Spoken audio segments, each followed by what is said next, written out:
Hey, what's up, everyone? This is me, Dre. I just want to make this video about this incident that happened. It was actually occurred back in November of 2012, where in Cleveland, Ohio, cops were led on a high-speed chase about 22 miles, and the fleeing suspects, Timothy Russell and Melissa Williams, were killed at the end of the event. What's interesting about this story is the manner in which they were killed, or at least what was suspected to have happened. At the center of it all was police officer Michael Brelo, who was said to have gotten on the hood of the car after Williams and Russell's vehicle had come to a stop. He jumped on the hood of the car and let loose a clip.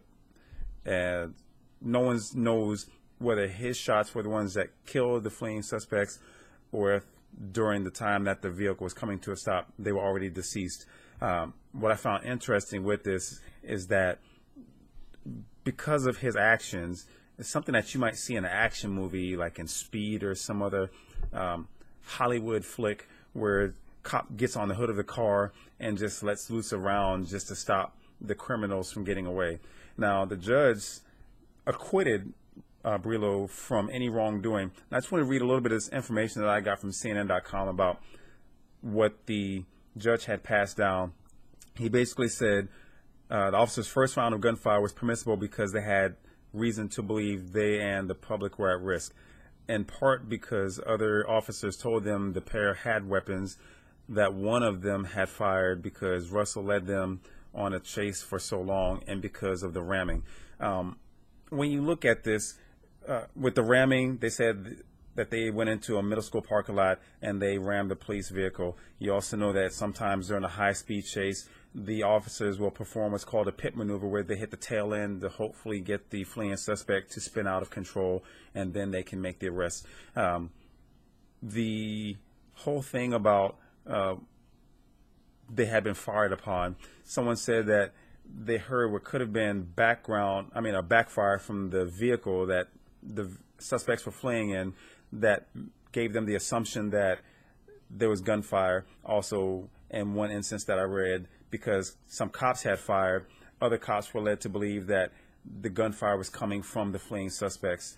The judge also said the second round was permissible because a reasonable police officer could decide that even after 100 shots, the threat might not have been over, in part because the pair might still have been moving.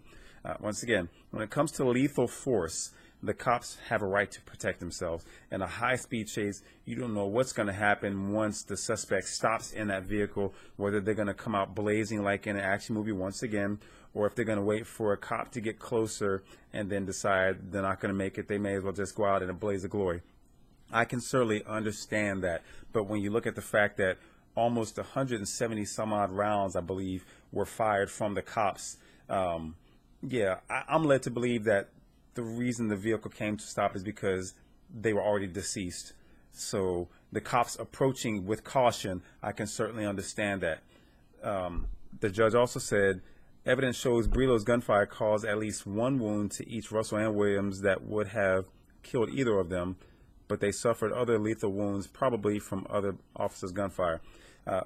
For not convicting, I can certainly agree with that. So once again, I can certainly side on the, as far as with the justice system and how it worked in this instance.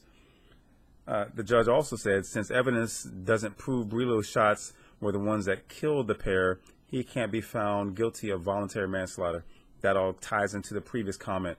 Several gunshots were fired. When you look at pictures, because I saw a picture of the vehicle and the bullet holes on the side, the bullet holes in the windshield, which we'll touch on that in a few moments. The judge also said Brelo is also not found guilty of a lesser possible charge of felonious assault because it wasn't necessarily clear the threat was over. The threat presented more of itself when the vehicle came to a stop, when Brelo jumped on the hood of the fucking car. Once again, this isn't Keanu Reeves in Speed or some other Bruce Willis movie where the wannabe good cop jumps on the hood of the vehicle in an effort to try to stop the fleeing criminal. Brelo jumped on the hood of the car, pointed down sight, and discharged his clip. Now, if he had a semi-automatic weapon, you're looking at anywhere from 9 to 15 rounds in a clip. But when you look at the picture of the vehicle, especially the windshield, you see all the bullet fire and all the impact of the bullets on the windshield. So it's easy to see that more than likely some other gunfire shot hit and killed them. But there were a couple of shots, at least based on what they showed in a courtroom, because they had the dummies and they showed like the flight path of the bullets, where they had a couple where they were coming kind of in a downward trajectory. Those are the ones I'm guessing for whoever was possibly in the driver's side. Those shots probably came from Brelo, because he was standing in that upright position over top of them and he discharged his vehicle, his gun. So to say that he's not negligent of jumping on the vehicle, putting himself in harm's way, because even if they were still alive, they could have had a semi-automatic rifle, they could have had a shotgun, and the moment he jumped on, if they were prepared for an all-out gun battle, he would have been the first casualty from the cops.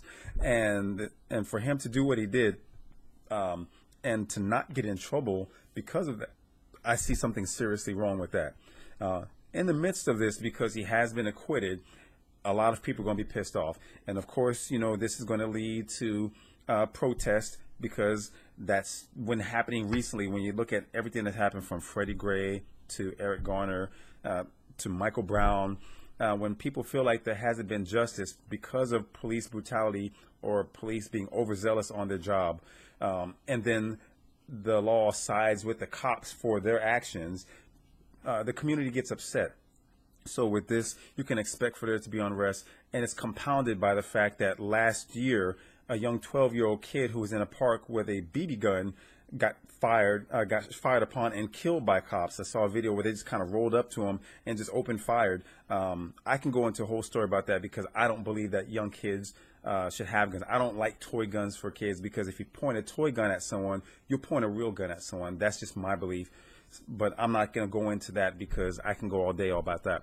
But if the verdict comes down that cops were not found negligent of that, there's going to be a whole bunch of shit happening. That's just a bad part of it. And this isn't me trying to crucify the cops. I have to say this on each one of my videos, because there are good cops out there. But when you look at shit like this happening, or you have an incident of a bad cop overstepping what his badge allows him to do, that makes good cops look bad.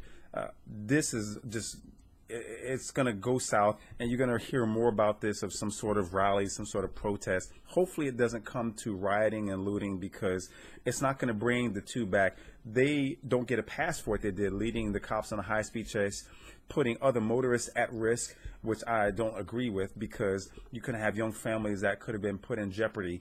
So cops do have a right to use lethal force. In this instance, yes, what Brelo did, I think he highly overstepped what he was supposed to do by jumping on the hood of the car and firing the gunshots into the cabin. If they were already dead, why jump on the hood of the vehicle? He could have approached more cautiously with all the other officers, but what he did was some John Wayne bullshit, and or John McClane, I should say. But I'm going to go ahead and leave a link to this so that you can read the story, see the video. It's just in the courtroom of the judge passing verdict of the acquittal. But if you like this video, hope that you like, subscribe, and share. Peace.